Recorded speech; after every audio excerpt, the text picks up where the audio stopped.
你有没有发现，有时候台湾人说话听起来好像特别可爱？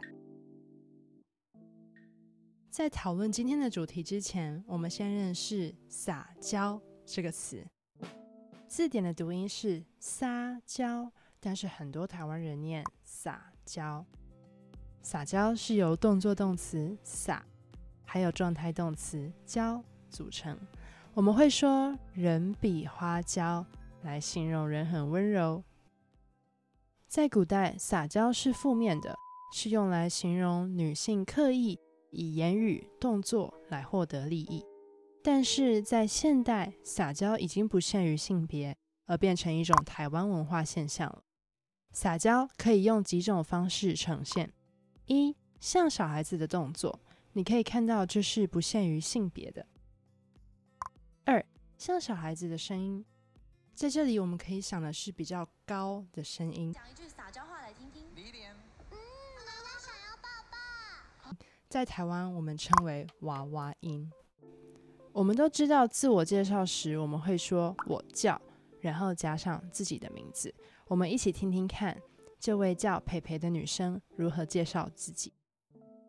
人家叫培培，人家叫培培，人家叫培培。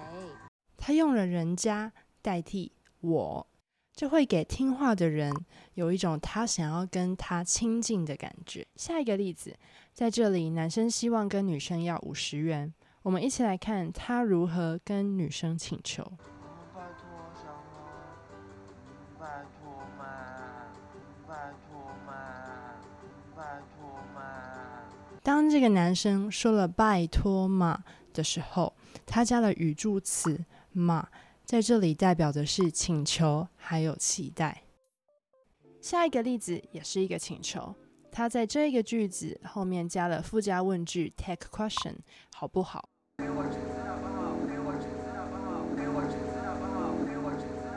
出现的附加问句把句子变长，让前面那一句话更有请求的味道。不知道在你的文化里加了附加问句，会不会让你更容易达成请求呢？如果上面的例子你在台湾听过，或者是在台剧看过，欢迎留言让我知道。在台湾，撒娇不只用在情侣或是熟人，也用在陌生人身上。撒娇在台湾已经是一种文化，所以很多人在撒娇的时候其实没意识到自己正在撒娇。附加问句在台湾非常常听到。我们再看一位台湾政治人物吴怡农，他在接受这个台湾的 podcast 节目访问的开头，他准备了礼物跟主持人说生日快乐。我们一起来看在一开始他说了什么，让主持人的感受很好。昨天是你生日是不是？昨天是你生日是不是？对，昨天是你生日。等一下，这边要开始了啦！所以送你一个看见了，生日快乐。一般来说我们会说昨天是你生日吗？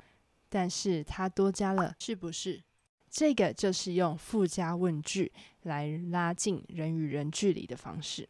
台湾常见的撒娇目的大约可分3种。一、打招呼。在 Miss Lin 的影片中，她的妹妹展示了撒娇。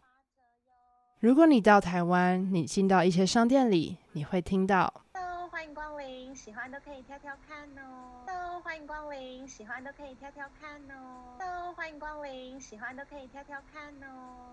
美国大学的教授 Sydney 月认为，把撒娇用在陌生人身上，可能是台湾独有的文化，因为在中国上海，这种跟陌生人撒娇的打招呼方式很少见。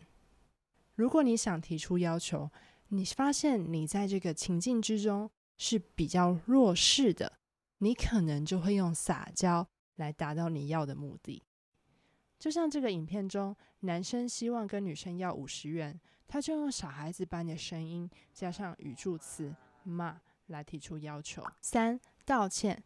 在请求原谅时撒娇是很常见的，但是在台湾你可以看到政治人物道歉时撒娇是一种政治沟通的方式。2024年1月是台湾的总统选举，我们在下一集会一起来看看台湾的政客是如何运用撒娇来道歉，以及增加支持者对自己的喜爱。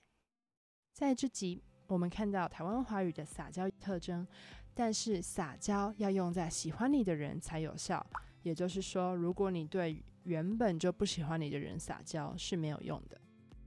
那我们今天就到这边，希望今天的内容对你有帮助。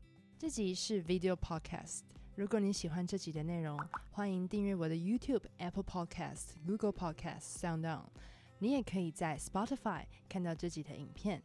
欢迎 follow 我的 IG Mandarin with Local， 也可以写信给我 yun@yunchih.art。